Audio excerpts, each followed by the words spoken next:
Dave Livingstone, célebre missionário e explorador, 1813-1873. Certo comerciante, ao visitar a abadia de Westminster, em Londres, onde se acham sepultados os reis e vultos eminentes da Inglaterra, inquiriu qual túmulo, excluindo o do soldado desconhecido, era o mais visitado. O porteiro respondeu que era o de Dave Livingstone. São poucos os humildes e fiéis servos de Deus que o mundo distingue e honra assim. Conta-se que em Glasgow, depois de passar 16 anos na África, Livingstone foi convidado a fazer um discurso perante o corpo discente da universidade. Os alunos resolveram vaiar esse camarada missionário, fazendo o maior barulho possível. Certa testemunha do acontecimento disse: contudo, desde o momento em que Livingstone compareceu perante eles, magro e delgado, depois de cair 31 vezes de febre nas matas da África, e com um braço descansando numa tipóia, depois do encontro com um leão, os alunos guardaram grande silêncio. Ouviram com o maior respeito tudo o que o orador relatou e a maneira como Jesus cumprira a sua promessa. Eis que eu estou convosco todos os dias, até a consumação dos séculos. Dave Livingstone nasceu na Escócia. Seu pai, Neil Livingstone, costumava contar aos filhos as proezas de seus antepassados por 8 gerações. Um dos bisavôs de Dave fugira com a família dos cruéis pactuários para os pantanais e montes escabrosos, onde podia adorar a Deus em espírito e em verdade. Mas mesmo esses cultos, que se realizavam entre os espinhos e às vezes no gelo, eram interrompidos, de vez em quando, pela cavalaria que chegava galopando para matar ou levar presos, tanto homens como mulheres. Os pais de Dave criavam seus filhos no temor do Senhor. O lar era sempre alegre e servia como notável modelo de todas as virtudes domésticas. Não se perdia uma hora durante os 7 dias da semana, e o domingo era esperado e honrado como o dia de descanso. Com a idade de 9 anos, Dave ganhou um Novo Testamento, prêmio oferecido ao repetir de cor o capítulo mais comprido da Bíblia, o Salmo 119. Entre as recordações mais sagradas da minha infância, escreveu Livingstone, estão as da economia da minha mãe para que os poucos recursos fossem suficientes para todos os membros da família. Quando completei 10 anos de idade, meus pais me colocaram em uma tecelagem para que eu ajudasse a sustentar a família. Com parte do salário da primeira semana, comprei uma gramática de latim. Dave iniciava o dia na tecelagem às 6 horas da manhã, e, com intervalos para o café e o almoço, trabalhava até 8 da noite. Segurava a sua gramática aberta na máquina de fiar algodão, e enquanto trabalhava, estudava linha por linha. Às 8 horas da noite, dirigia-se, sem perder tempo, à escola noturna. Depois das aulas, estudava as lições para o dia seguinte, às vezes até a meia-noite, quando a mãe tinha de obrigá-lo a apagar a luz e dormir. A inscrição no túmulo dos pais de Dave Livingstone indica as privações no lar paterno. Para marcar o lugar onde descansa Neil Livingstone e Agnes Hunter, sua esposa, e para exprimir a gratidão a Deus dos seus filhos, João, Dave, Janet, Carlos e Agnes, por pais pobres e piedosos. Os amigos insistiam em que ele mudasse as últimas palavras para pais pobres, mas piedosos. Grifo do autor. Contudo, Dave recusou porque, para ele, tanto a pobreza como a piedade eram motivos de gratidão. Sempre considerou o fato de aprender a trabalhar longos dias, mês após mês, ano atrás ano, na fábrica de algodão, uma das maiores felicidades da sua vida. Nos feriados, Dave gostava de pescar e fazer longas excursões pelos campos e as margens dos rios.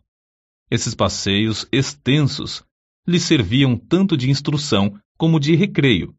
Saía para verificar na própria natureza o que estudara nos livros sobre botânica e geologia. Sem o saber, ele assim se preparava em corpo e mente para as explorações científicas e para o que escreveria com exatidão acerca da natureza na África. Aos 20 anos, houve grande mudança espiritual em Dave Livingstone, que determinou o rumo de todo o resto da sua vida. A bênção divina inundou-lhe o ser, como inundara o coração do apóstolo Paulo ou de Agostinho, e outros do mesmo tipo, dominando os desejos carnais. Atos de abnegação, muito difíceis de executar sob a lei férrea da consciência, tornaram-se serviços de vontade livre sob o brilho do amor divino.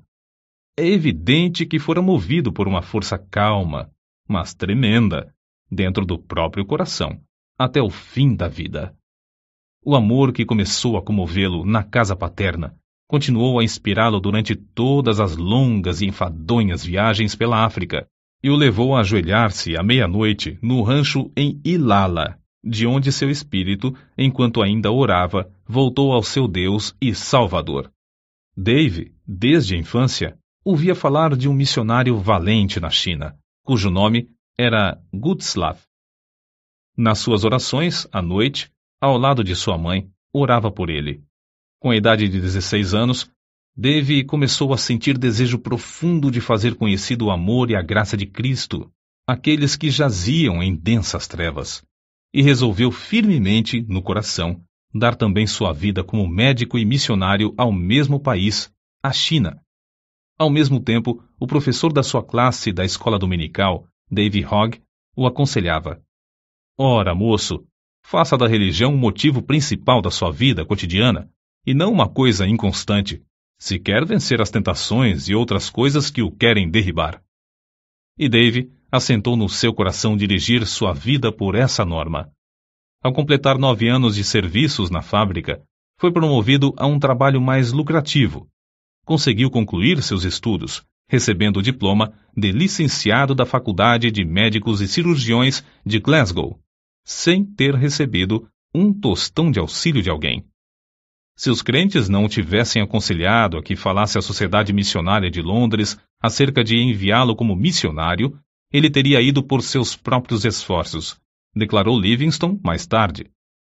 Durante todos os anos de estudo para ser médico e missionário, sentia-se dirigido para trabalhar na China. Certa vez, numa reunião, ouviu o discurso de um homem de barba comprida e branca, alto, robusto e de olhos bondosos e penetrantes, chamado Roberto Moffat. Esse missionário voltara da África a um país misterioso, cujo interior era então desconhecido. Os mapas desse continente tinham no centro enormes espaços em branco, sem rios e sem serras.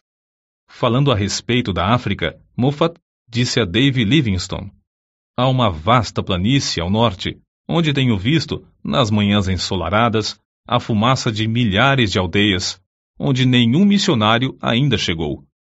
Comovido ao ouvir falar em tantas aldeias sem o Evangelho e sabendo que não podia mais ir à China por causa da guerra que havia naquele país, Livingstone respondeu: irei imediatamente para a África. Com isso, os irmãos da missão concordaram, e Dave voltou ao humilde lar em Blantyre, para se despedir dos pais e irmãos. Às 5 horas da manhã do dia 17 de novembro de 1840, a família se levantou. Dave leu Salmos 121 e 135 com eles. O sol não te molestará de dia e nem a lua de noite. O Senhor guardará a tua entrada e a tua saída, desde agora e para sempre.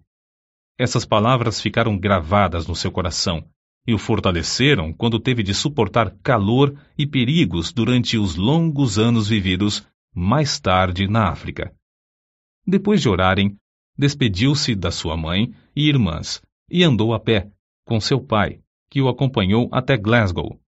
Depois de se despedirem um do outro, Dave embarcou no navio para não mais ver, aqui na terra, o rosto nobre de New Livingstone. A viagem de Glasgow ao Rio de Janeiro e, por fim, à cidade do Cabo, na África, durou 3 meses. Mas Dave não desperdiçou seu tempo. O comandante se tornou seu amigo íntimo e ajudou-o a preparar os cultos nos quais Dave pregava aos tripulantes do navio. O novo missionário aproveitou também a oportunidade para, estando a bordo, aprender a usar o sextante, e saber exatamente a posição do navio, observando a lua e as estrelas. Essa ciência lhe foi mais tarde de incalculável valor para orientar-se nas viagens de evangelização e exploração do imenso interior desconhecido, do qual subia a fumaça de 1000 vilas sem missionário. Da cidade do Cabo, a viagem de 190 léguas foi feita aos solavancos, num carro de boi, através de campos incultos. A viagem durou 2 meses até chegar em Curumã, onde devia esperar o regresso de Roberto Moffat. Desejava estabelecer-se em um lugar 50 a 60 léguas mais para o norte de qualquer outro em que houvesse obra missionária. Para aprender a língua e os costumes do povo, nosso pioneiro passava o tempo viajando e vivendo entre os indígenas. O seu boi de sela passava a noite amarrado, enquanto ele assentava-se com os africanos ao redor do fogo, ouvindo as lendas dos seus heróis. Livingstone, por sua vez, contava-lhes as preciosas e verdadeiras histórias de Belém, da Galileia e da Cruz. Não parou com os estudos enquanto viajava, fazendo mapas dos rios e serras do território percorrido. Em uma carta a um amigo, escreveu que descobrira 32 qualidades de raízes comestíveis e 43 espécies de fruteiras que davam no deserto sem serem cultivadas. Do ponto que havia alcançado, faltavam-lhe apenas 10 dias de viagem para chegar ao grande lago Ngami, que só descobriu 7 anos depois. De Curumã, o missionário, licenciado da Faculdade de Médicos e Cirurgiões de Glasgow, escreveu a seu pai: "Tenho uma clientela grande. Há pacientes aqui que andaram mais de 60 léguas para receber tratamento médico. Esses, ao regressarem, enviarão outros para o mesmo fim." Estabeleceu a sua primeira missão no lindo vale de Mabotsa, na terra de Bacarla. Em uma carta escrita de Curumã, Livingstone assim descreveu o local que escolhera para centro de evangelização. Está situado em um anfiteatro de serras que se intitula Mabotsa, isto é, ceia de bodas. Que Deus nos ilumine com a sua presença, para que, por intermédio de servos tão fracos, muito povo ache entrada para a ceia das bodas do Cordeiro. Foi em Mabotsa que teve o histórico encontro com um leão. Acerca disso, escreveu Dave: "Ele saltou e me alcançou o ombro. Ambos fomos ao chão. Rosnando horrivelmente perto do meu ouvido, sacudiu-me como um cão faz a um gato. Os abalos que me deu o animal produziram-me um entorpecimento igual ao que deve sentir um rato depois da primeira sacudidela que lhe dá o gato. Atacou-me uma espécie de adormecimento em que não senti dor nem sensação de temor. Contudo, antes de a fera ter tempo de matar, deixou-o para atacar outro homem, que, de lança na mão, entrara na luta. O ombro dilacerado de Livingstone nunca sarou completamente. Ele nunca mais pôde apontar um rifle ou levar a mão à cabeça sem sentir dores. Foi na casa de Roberto Moffat, em Curumã, que chegou a conhecer Maria, a filha mais velha desse missionário. Depois de abrir a missão em Mabotsa, os dois se casaram. 6 filhos foram fruto desse enlace. Depois de Livingstone se casar, a escola dominical em Mabotsa transformou-se em escola diária e tinha como professora a esposa do missionário. Shelley, o chefe da tribo, tornou-se grande estudante da Bíblia, mas queria converter todo o seu povo à força de litupa, isto é, chicote de couro de rinoceronte. Shelley iniciou o culto doméstico em casa e o próprio Livingstone admirou-se da sua maneira simples e inata de orar. Era costume de Livingstone começar o dia com um culto doméstico, e não é de admirar que o chefe o adotasse também. Livingstone foi obrigado a mudar-se para Chonuane, 10 léguas distante, e mais tarde, por falta de água, ele e todo o povo foram para Kolobeng. Foi nesse último lugar que o chefe da tribo construiu uma casa para os cultos e Livingstone, com grande sacrifício de dinheiro e labor, edificou a sua terceira residência. Nessa casa morou 5 anos para nunca mais conseguir se fixar em qualquer lugar na terra. Acerca do trabalho nesse lugar, assim se expressou: Aqui temos um campo muitíssimo difícil de cultivar. Se não confiássemos que o Espírito Santo opera em nós, desistiríamos em desespero. Através do deserto de Kalahari, chegavam boatos de um grande lago e de um lugar chamado Fumaça Barulhenta, o que ele julgava ser uma grande cachoeira. As secas o oprimiam tanto em Kolobeng que Livingstone resolveu fazer uma viagem de exploração a fim de achar um lugar mais ideal para estabelecer a sua missão. Assim, em 1º de junho de 1849, com o chefe da tribo, seus guerreiros, 3 brancos e sua família, saíram para atravessar o grande deserto de Kalahari. O guia do grupo, o Homotobi, conhecia o segredo de subsistir no deserto, cavando com as mãos e chupando a água debaixo da areia por meio de um canudo. Depois de viajarem muitos dias, chegaram ao rio Zouga. Ao inquirir os indígenas, estes o informaram de que o rio tinha nascente em uma terra de rios e florestas. Livingstone ficou convicto de que o interior da África não era um grande deserto como o mundo de então supunha, e o seu coração ardia com o desejo de achar uma via fluvial. Assim, outros missionários poderiam ir para o interior do continente com a mensagem de Cristo. A perspectiva, escreveu ele, de achar um rio que dê entrada a uma vasta, populosa e desconhecida região aumentou constantemente desde então. Aumentou tanto que, quando por fim chegamos ao Grande Lago, esse importante descobrimento em si mesmo parecia de pouca monta. Foi em 1º de agosto de 1849 que o grupo atingiu o Lago Ngami. Tão grande é esse lago que, de uma margem, não se avista a margem oposta. Sofreram longos dias de cruciante sede sem obter uma gota d'água, mas venceram todas as dificuldades.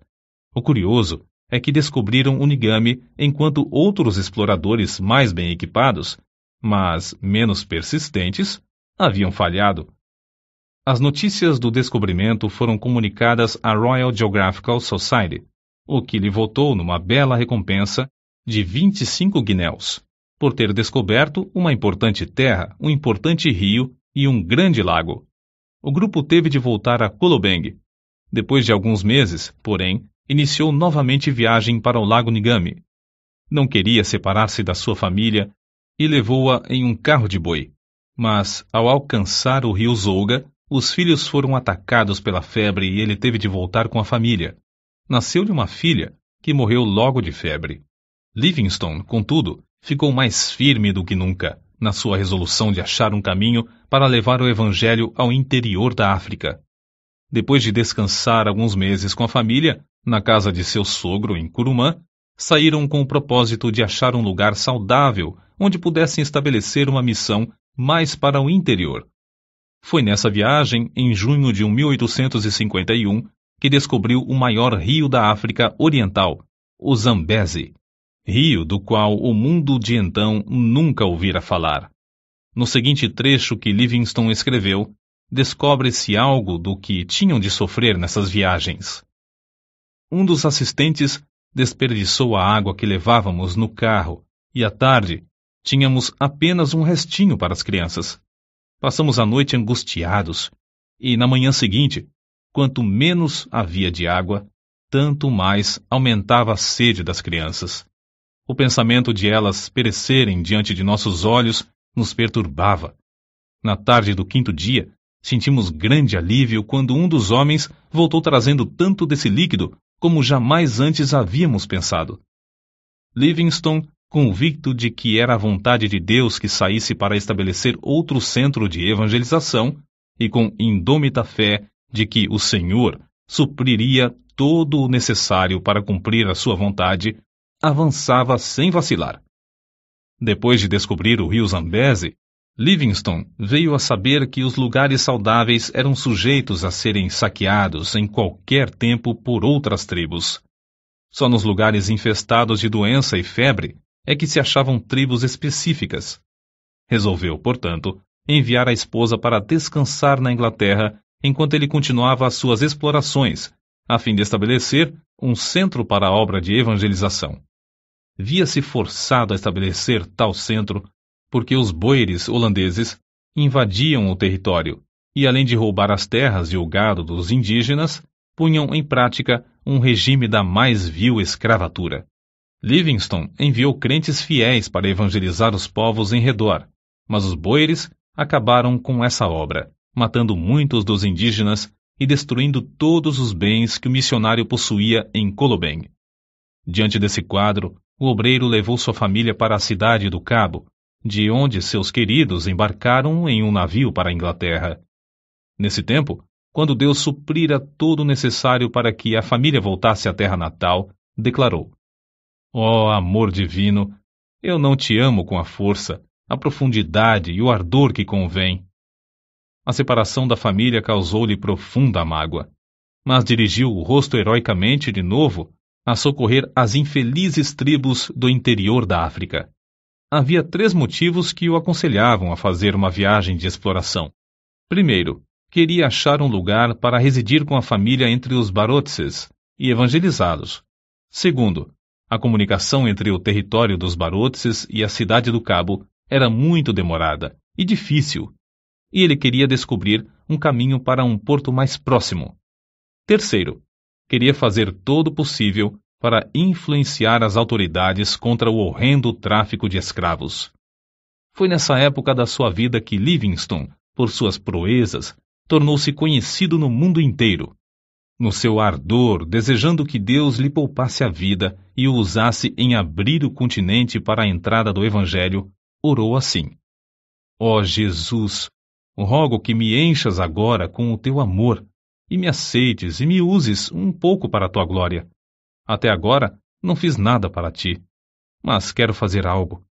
Ó, eu te imploro que me aceites e me uses, e que seja tua toda a glória. Escreveu mais ainda: Não valeria coisa alguma o que possuo ou o que possuirei, a não ser em relação ao reino de Cristo. Se alguma coisa que tenho pode servir para o teu reino, dar-lhe-ei a ele, a quem devo tudo neste mundo e durante a eternidade. Livingstone atravessou ida e volta o continente africano desde a foz do Zambeze a São Paulo de Luanda. Façanha esta realizada pela primeira vez por um branco. Nas memórias que escrevia diariamente, nota-se como admirava as lindas paisagens de um continente que o mundo julgava ser um vasto deserto. Chegou a Luanda magro e doente. Apesar da insistência do cônsul britânico para que regressasse à Inglaterra, a fim de recuperar a saúde abalada, ele voltou a Zambeze por outro caminho, a fim de levar seus fiéis companheiros até em casa, conforme lhes prometera antes de iniciarem a viagem. Nessa viagem, Livingstone descobriu as magníficas cataratas de Vitória, nome que ele deu às grandes quedas em homenagem à rainha da Inglaterra.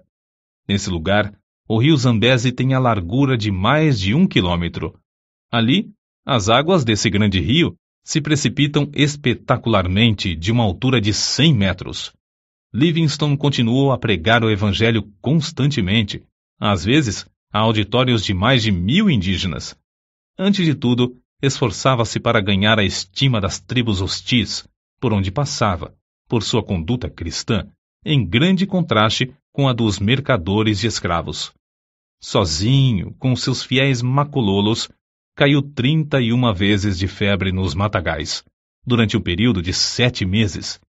Mas não era tanto o sofrimento físico. Suas cartas revelam a sua angústia de espírito ao ver os horrores do povo africano massacrado e arrebentado dos seus lares, conduzido como gado para ser vendido no mercado. De um lugar alto onde subiu, contou 17 aldeias em chamas, incendiadas por esses nefandos mercadores e seres humanos. Prometera à sua esposa reunir-se com a família depois de 2 anos. Mas passaram-se 4 anos e meio antes que ela recebesse qualquer notícia dele. Por fim, após uma ausência de 17 anos da pátria, regressou à Inglaterra. Voltou à civilização e à sua família como quem volta da morte. Antes de desembarcar, soube que seu querido pai falecera. Em toda a história de Livingstone, não se conta um acontecimento mais comovente do que o seu reencontro com a esposa e filhos. Na Inglaterra, foi aclamado e honrado como heróico descobridor e grande benfeitor da humanidade. Os diários publicavam os seus atos de bravura. As multidões afluíam para ouvi-lo contar a sua história, como relata este trecho de sua biografia. O Dr. Livingstone era muito humilde. Temia passear nas ruas, receando ser atropelado pelas massas. Certo dia, na Regent Street, em Londres, foi apertado por tão grande multidão que só com grande dificuldade conseguiu refugiar-se num táxi. Pela mesma razão, evitava ir aos cultos. Certa vez, desejoso de assistir ao culto, meu pai persuadiu a ocupar um assento debaixo da galeria, em um lugar não visível ao auditório. Mas foi descoberto e o povo passou por cima dos bancos para cercá-lo e apertar-lhe a mão.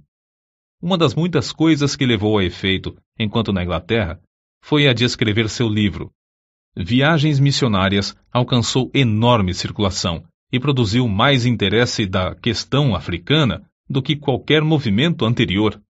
Em março de 1858, com a idade de 46 anos, Livingstone, acompanhado de sua esposa e filho mais novo, Osvaldo, embarcou novamente para a África. Deixando os dois na casa do sogro, o missionário Moffat, Livingstone continuou as suas viagens. No ano seguinte, descobriu o lago Nyassa. Recebeu também uma carta da esposa da casa de seus pais em Curumã, informando-o do nascimento de mais uma filha. A menina já estava há quase um ano no mundo quando o pai soube do seu nascimento. As explorações dos rios Zambeze, Tete e Shire e do lago Nyassa foram feitas com o propósito de saber quais os pontos mais estratégicos para a evangelização, e missionários foram enviados da Inglaterra para ocupar esses lugares. Em 1862, a esposa reuniu-se a ele novamente e acompanhava-o nas viagens, mas 3 meses depois faleceu, vítima da febre, e foi enterrada em uma encosta verdejante na margem do rio Zambeze. No seu diário, Livingstone assim escreveu: Chorei-a porque merece as minhas lágrimas. Amei-a ao nos casarmos, e quanto mais tempo vivíamos juntos, tanto mais a amava. Que Deus tenha piedade dos filhos. Um dos maiores obstáculos que Livingstone enfrentou na obra missionária foi o terror dos indígenas ao verem o rosto de um homem branco. Não era para menos, se considerarmos suas atrocidades. Aldeias inteiras em ruínas, fugitivos escondendo-se nos campos de alto capim, sem nada terem para comer, centenas de esqueletos e cadáveres insepultos, comboios de homens e mulheres algemados aos troncos, seguros pelo pescoço, conduzidos aos portos. É difícil concebermos a magnitude da desolação criada por homens cruéis que participavam do tráfico de escravos. Esses homens tentavam, também, com ódio cruel e arte diabólica, terminar com a obra de Livingstone. Finalmente conseguiram, por meio da política do seu país, induzir a Inglaterra a chamá-lo de volta à sua terra. Foi assim que Livingstone chegou de novo à sua pátria depois de uma ausência de cerca de 8 anos. Os crentes e amigos na Inglaterra, animados pela visão de Livingstone, começaram a orar e enviar-lhe dinheiro para continuar sua obra no continente negro. O nosso herói desembarcou pela 3ª e última vez na África, em Zanzibar. Na expedição que iniciou em Zanzibar, descobriu os lagos Tanganyika, 1867, Moero, 1867, e Bangueolo, 1868. Passou 5 longos anos explorando as bacias desses lagos. A oração e a palavra de Deus foram o seu sustento espiritual durante esses anos de provações, que sofria por parte dos negociantes de escravos.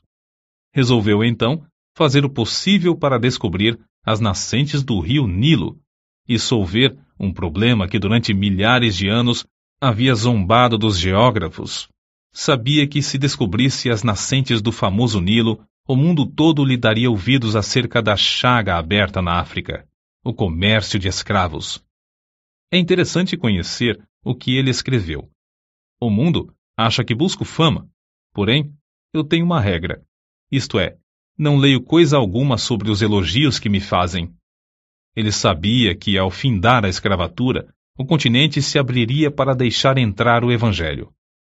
Durante os longos intervalos de tempo em que uma carta e outra era recebida na Inglaterra, vindas do coração da África, circularam boatos de que Livingstone morrera.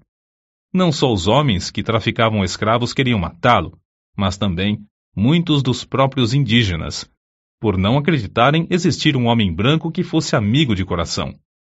Ele mesmo contou muitos fatos relacionados às ciladas na terra do Maniuema para o matarem. Nesse lugar, ele escreveu no seu diário: li toda a Bíblia 4 vezes, enquanto estive em Maniuema. Na solidão, achou grande conforto nas Escrituras. Reconhecia sempre a possibilidade de perecer nas mãos dos inimigos, mas sempre respondia à insistência dos amigos com esta pergunta: não pode o amor de Cristo constranger o missionário a ir onde a traficância leva o mercador de escravos?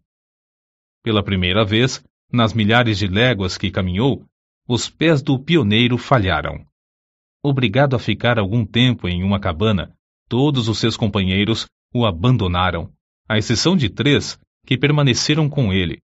Reduzido a pele e ossos por causa da grave doença que sofrera em Maniuema, por fim, chegou a Ujiji. Não tinha recebido cartas havia 2 anos e esperava receber também as provisões que enviara para lá. Contudo, as cartas não haviam chegado. Com o corpo enfraquecido e destituído de roupas e alimentos, veio a saber que lhe tinham roubado tudo. Nessa situação, ele escreveu: na minha pobreza, senti-me como o homem que, descendo de Jerusalém a Jericó, caiu nas mãos de ladrões. Não tinha esperança de que sacerdotes, levitas ou o bom samaritano viessem em meu socorro. Entretanto, quando minha alma se achava mais abatida, o bom samaritano já estava bem perto de mim. O bom samaritano era Henrique Stanley, enviado pelo New York Herald devido à insistência de muitos milhares de leitores desse jornal, pois queriam saber ao certo se Livingstone ainda vivia, ou, no caso de ter morrido, para trazer seu corpo. Stanley passou o inverno com Livingstone, mas este recusou-se a ceder aos apelos do jornalista para que voltasse à Inglaterra.